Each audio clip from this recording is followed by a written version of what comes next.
नमस्कार दोस्तों, स्वर संधि के प्रकारों की श्रृंखला में अब हम पढ़ेंगे पररूप संधि। ठीक है, इसके पहले 6 संधियों को पढ़ाया जा चुका है। अब हम देखेंगे पररूप संधि। 7वां जो संधि है वो है पररूप संधि।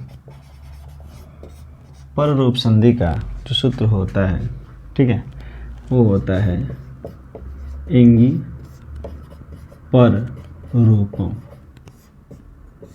ठीक है, एंगी पर रूपम, इसका जो सूत्र होता है वो होता है एंगी पर रूपम। अर्थात देखिए, रूपम मतलब उपम, उपम माने उपसर्ग, उप माने होता है उपसर्ग, उपसर्ग के पर माने बाद में, यानी एंग हो, ए या ओ।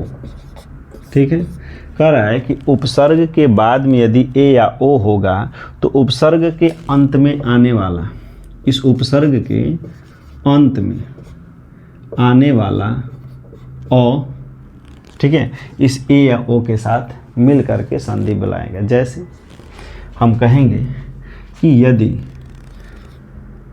उपसर्ग, ध्यान दीजिएगा, उपसर्ग, कोई उपसर्ग आ रहा है और उसके अंत में अ है, ठीक है, और इसके बाद,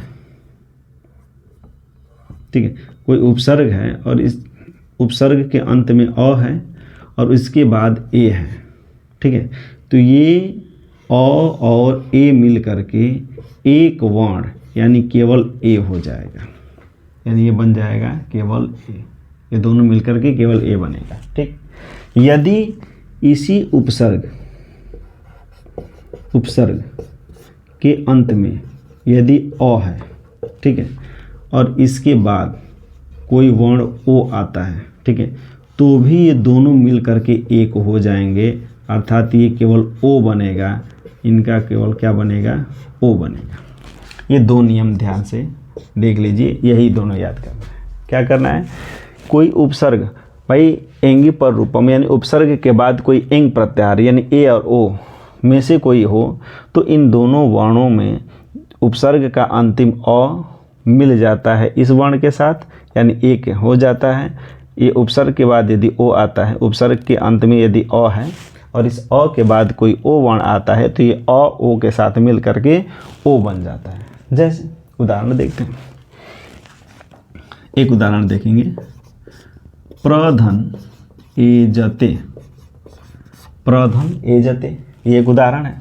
अब देखेंगे, कह रहा है कि इस प्र का अ निकालते हैं, प्र आधा हो गया, इसका अ निकाल लिया, उसके बाद यहाँ पे ए है और जते लिख दिया हमने, जते लिख दिया।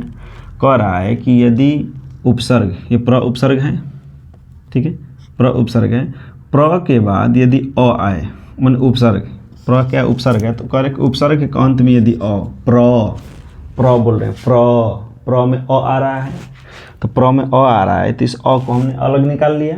प्र में अ आ रहा है, प्र बोलेंगे, प्र बोल रहे हैं, तो प्र में अ आ रहा है, तो इस अ को निकाल लिया बाहर। और कह रहा है कि यदि अ के बाद ए है तो ये दोनों मिल करके एक वर्ण हो जाएगा ए, और इसके, अब जब एक हो गया तो इसके बाद जो वर्ण है उसको हम लिख लेते हैं, जते लिख लिया, और यहाँ पे है प्र आधा, तो प्र लिख दिया। अब ये प्र उपसर्ग है, आधा है, ठीक है, इसके साथ ए जुड़ेगा तो ये बनेगा प्रे, क्योंकि प्र में ए जुड़ रहा है तो प्रे बनेगा, प्रे।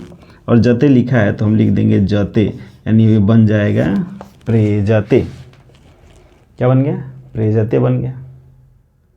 ठीक है, इसी तरह से एक और उदाहरण देखेंगे हम इसका, ओ का। ठीक, ओ का उदाहरण देखते हैं। जैसे हम ये लिखेंगे, ठीक है, इसको मिटा देते हैं, हम लिखेंगे उप धन ओषति। हमने एक ये उदाहरण लिखा, उपधन ओषति। अब ध्यान दीजिएगा, कह रहा है कि उपसर्ग लिखा हो और उसके अंत में अ हो, तो यहाँ पे लिख रहे हैं उप, प में अ आ रहा है, तो इस अ को अलग करेंगे, प में अ आ रहा है, इस अ को अलग कर लिया, औषधि का ओ अलग कर लिया और सती हमने यहाँ पे लिख दिया। अब देखिए यहाँ पे अ के बाद ओ है, यानी उपसर्ग के अंत में अ है और अ के बाद में ओ है। अब देखेंगे अ के बाद यदि ओ है तो अ के बाद यदि ओ है तो दोनों मिल करके एक वर्ण यानी ओ हो जाएगा। यहाँ पर उप लिखा है तो उप लिख लेंगे, उपधन ओ धन, यहाँ पे हो जाएगा सती, तो ये बन जाएगा उपोषत्य। क्या बन जाएगा? उपोषत्य। ठीक है, हमने क्या देखा, हमने भाई नियम को एक बार फिर समझ लिए। कह रहा है कि यदि उपसर्ग लिखा होगा, ठीक, और उपसर्ग के अंत में अ आए, इसके बाद ए आए, तो ये दोनों मिल करके एक वर्ण ए बन जाएगा, यानी इसको ए बना देंगे दोनों को मिल करके। ठीक, अब फिर ये बोल रहा है, ये तो नियम हो गया एक। दूसरा नियम ये बोल रहा है कि उपसर्ग के बाद यदि अ आए और उसके बाद ओ आए तो भी ये दोनों वर्ण मिल करके एक वर्ण केवल ओ हो जाएगा, अ इसके साथ मिल जाएगा। यहाँ पर भी अ ए के साथ मिल करके केवल ए बन जाएगा, अ ओ के साथ मिल करके केवल ओ बन जाएगा, यानी ए बन जाएगा क्या? ओ बन जाएगा। ठीक है, ये केवल ओ बन जाएगा। तो ये है पररूप संधि के नियम। ठीक है, अब इसी में देख लेते हैं प्रकृति भाव। इसकी अगली जो 8वीं स्वर संधि की जो 8वीं और अंतिम संधि है वो है प्रकृति भाव संधि।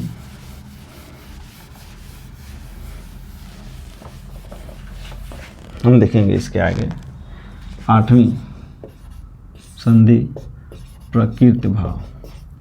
प्रकृति भाव संधि, प्रकृति भाव संधि। प्रकृति भाव संधि का सूत्र होता है प्लूत प्रगृह्या अचि नित्यम। प्लूत प्रगृह्या अचि नित्यम, ये हो पररूप संधि का प्रकृति भाव संधि का सूत्र। देखिए प्रकृति भाव संधि क्या है? ठीक है, वह संधि जिसमें कोई संधि ना हो। ठीक है, माने इसमें कोई संधि नहीं है।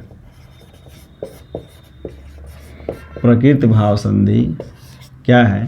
प्रकृति ने जिसको जैसा रूप दिया है, जिस तरह से बनाया है, जिस तरह से दिया है, वो उसी रूप में है। यानी हम कह सकते हैं कि ज्यों का त्यों, ज्यों का त्यों।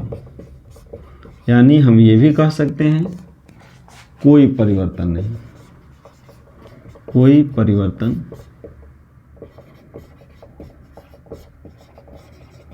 नहीं, कोई परिवर्तन नहीं। ध्यान दीजिएगा, प्रकृति भाव संधि क्या है? इसका सूत्र होता है प्लूत प्रगृह्या अचि नित्यम, अर्थात इसको हम कहते हैं कोई संधि नहीं। माने प्रकृति भाव संधि ऐसी संधि है जिसमें कोई संधि नहीं होती है। जैसे दो शब्द अलग अलग दिए होते हैं उनको उसी रूप में जोड़ दिया जाता है। जैसे हम एक उदाहरण के द्वारा देखेंगे, हरि एतौ, इसका संधि बनेगा।